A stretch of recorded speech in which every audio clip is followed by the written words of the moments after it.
నమస్కారం. నా పేరు కడం లింగయ్య, బస్ డిపో సాధన సమితి కన్వీనర్ను.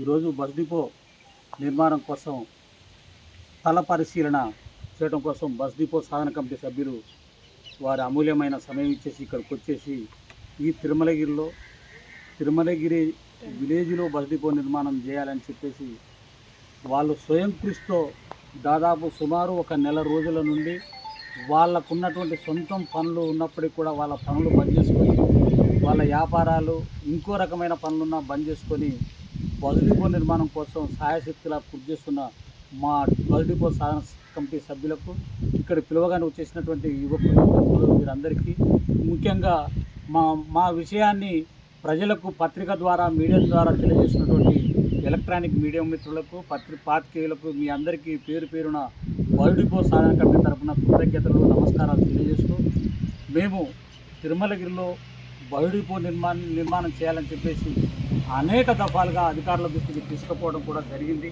కాకపోతే ఇక్కడ ఉన్నటువంటి పరిస్థితులు అనుకూలంగా లేకపోవడమా లేదా ఇంకో రకంగా లేకపోవడం వల్ల ఏదేమైనప్పటికీ కూడా బస్ డిపో ఆగిపోవడం కూడా జరిగింది.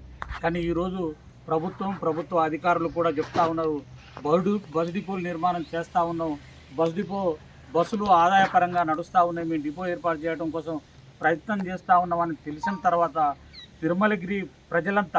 తిరుమలగిరి మున్సిపల్ ప్రజలంతా ఒక తాటి మీదకి వచ్చేసి ఏది ఏమైనప్పటికీ కూడా అన్ని పార్టీలకు అతీతంగా, అందరి ప్రజాప్రతినిధులకు అతీతంగా ఎవరు తారతమ్యం లేకుండా అందరూ ఏకీభవించి బస్ డిపో కోసం మనం అందరం ప్రయాణం చేయవలసినటువంటి అవసరం ఉందని చెప్పేసి అందరూ కూడా కంకణబద్దులై అన్ని పార్టీలకు అతీతంగా ఈరోజు పనిచేస్తున్న తరుణం తిరుమలగిరిలో ఏర్పడింది. మేము స్థానిక ఎమ్మెల్యే గారికి మా బస్ డిపో సాధన కమిటీ ద్వారా నమస్కారాలు తెలియజేస్తూ ఉన్నాం. ఈరోజు ప్రభుత్వ జూనియర్ కార్యాలయం తేవడం మీ పేరు స్థిరస్థాయిగా తిరుమలగిరిలో నిలబడి ఉంటుంది. అంతేకాకుండా డిపోగాంకను తిరుమలగిరిలో ఏర్పాటు చేసినట్టయితే నీ పేరు చిరస్థాయిగా పిల్ల పడంతరం నీ పేరు గుర్తు పెట్టుకుంటారు. ఎప్పుడైనా నేను ఇక్కడ ఉన్నటువంటి ప్రజలు ఆహ్వానిస్తారు, సాగరిస్తారు.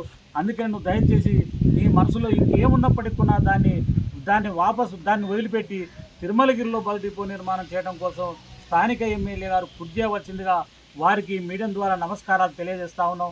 నిన్నగాక మొన్న ఈ బస్ డిపో సాధన కమిటీ హైదరాబాద్ పోయి మంత్రులను, మినిస్టర్లను, స్థానిక ప్రజాప్రతినిధులను, ఉపయోగపడేటువంటి ఆర్టీసీ డిపో మేనేజర్లను వీళ్ళందరినీ కూడా మేము కలిసి రావడం, వాళ్ళకి లెటర్లు ఇవ్వడం జరిగింది.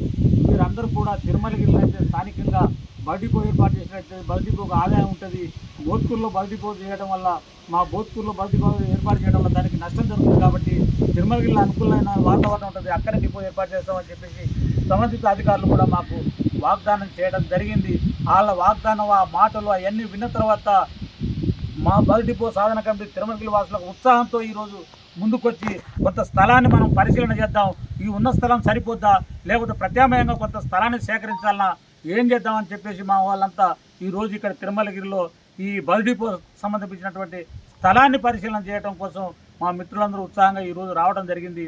అందుకని ఈ వార్త ఎలక్ట్రానిక్ మీడియా ద్వారా కానీ, పత్రిక ద్వారా కానీ ఈ ప్రజలందరికీ చేరే విధంగా చేరేసి ప్రజలంతా ఏకతాటి మీద అన్ని పార్టీలకు అతీతంగా మీరందరూ ఏకమై వచ్చి బస్ డిపో సాధించుకోవడం కోసం మీరు ప్రజలు ఈ యొక్క సాధన కమిటీకి సహకరిస్తారని పేరు పేరున తిరుమలగిరి మండల పరిసర ప్రాంత ప్రజలందరికీ నమస్కారాలు, కృతజ్ఞతలు తెలియజేస్తా ఉన్నాం. నమస్కారం.